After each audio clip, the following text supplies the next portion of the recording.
Ok, lui c'est Oliver Stone. C'est un grand réalisateur qui était présent au festival du film américain de Deauville en 2021. Il n'y avait pas que lui, hein.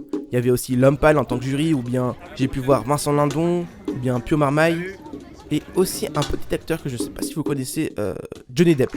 Bon alors, je rembobine et je vous explique tout.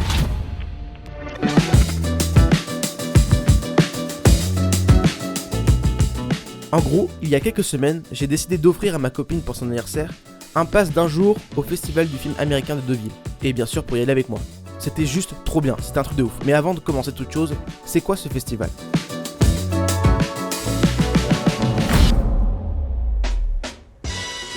Alors en gros, c'est en 1975 que le festival du film américain de Deauville fut créé par Lionel Chouchan, c'est un écrivain et un publicitaire, et André Alamy, aussi un journaliste et un producteur, et le tout sous l'impulsion du maire de la ville de Deauville à l'époque.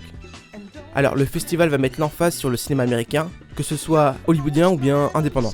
Et en faisant de mes recherches, j'ai découvert que c'était le 3e plus gros festival / cérémonie de France après le festival de Cannes et la cérémonie des Césars. Donc en gros c'est quand même un big truc.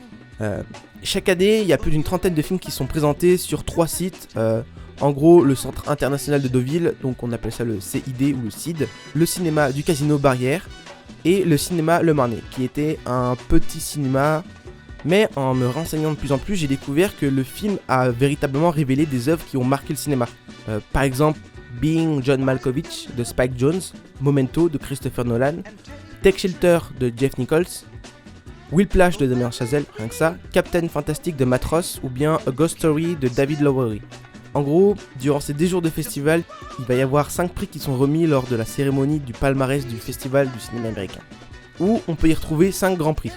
Il va y avoir le grand prix et le prix du jury, le prix Fondation de la Révélation, de la critique attribuée par des critiques et journalistes, et le prix du public de la ville de Deauville, donc nous. Maintenant, place au vlog. Bon alors, on est samedi matin, on se réveille à 8h et départ pour 9h, donc ça va, petite matinée.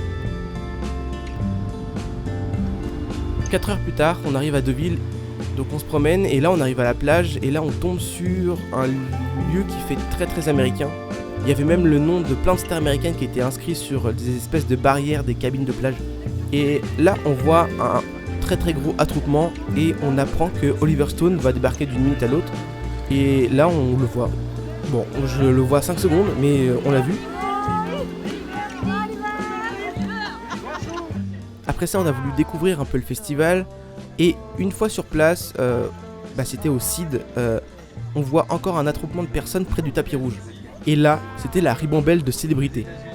Du coup, Pio Marmaille, Vincent Lindon, L'Homme Pâle, c'était assez surréaliste. Puis en fin de soirée, on a fait une pause lecture sur la plage de Deauville, c'était plutôt cool et on avait de la belle vue. Et après, pour finir, on est dans un magnifique hôtel 4 étoiles. Oh, stop! Alors, non, pas du tout. Voilà ce qui s'est passé quand j'ai vu le prix des hôtels à Deauville. Enfin bref, on a décidé de dormir dans la voiture et on a trouvé un spot magnifique sur les hauteurs de la ville. Et la vue le matin était plutôt sympa.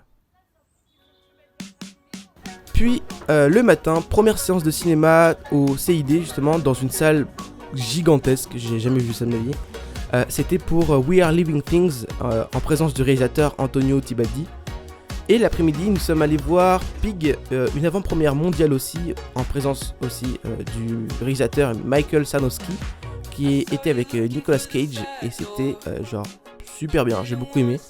Ensuite, dans l'après-midi, on est allé se balader dans le centre-ville qui était magnifique, et pour finir, on a attendu environ 4h, 5h la venue de Johnny Depp, qui est arrivé quand même avec 1h30 de retard quand même. Donc, et là, on le voit débarquer. Et là, waouh, genre il y a tout le monde qui crie, c'est incroyable. Même si je l'ai vu de assez loin, je suis assez content de l'avoir vu comme ça pour de vrai. On a respiré le même air quoi, c'est incroyable, genre il a respiré le même air que moi. Et puis globalement, c'est comme ça que ça s'est terminé hein. Alors, qu'est-ce que j'ai pensé de ce festival et qu'est-ce que j'en retiens ? Premièrement, j'ai beaucoup aimé la vie au festival et la vibe générale du festival avec toutes ces stars, ce côté un peu bling bling que finalement je vois assez peu même si je suis en école de cinéma.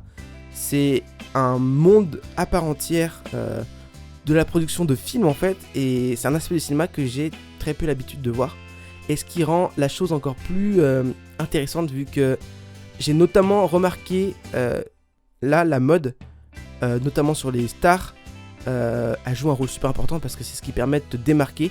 Et j'ai vu des super belles robes. Enfin, je m'intéresse pas du tout à la mode, mais j'ai vu des trucs incroyables.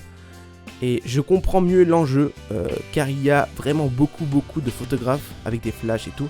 Enfin bref, c'était une expérience assez riche, surtout une expérience pour mes jambes de 5 heures, mais voilà, je trouvais que ça en valait la peine et puis je suis content de l'avoir fait. Voilà, c'est la fin de ce petit vlog, donc c'est un format que je ne maîtrise absolument pas. Si tu penses qu'il y a des trucs à redire ou à refaire, vous me dites dans les commentaires. Puis si vous voulez pas louper les prochaines vidéos, mettez la petite cloche, ça me fera toujours plaisir. Et puis abonnez-vous, voilà. Allez, salut!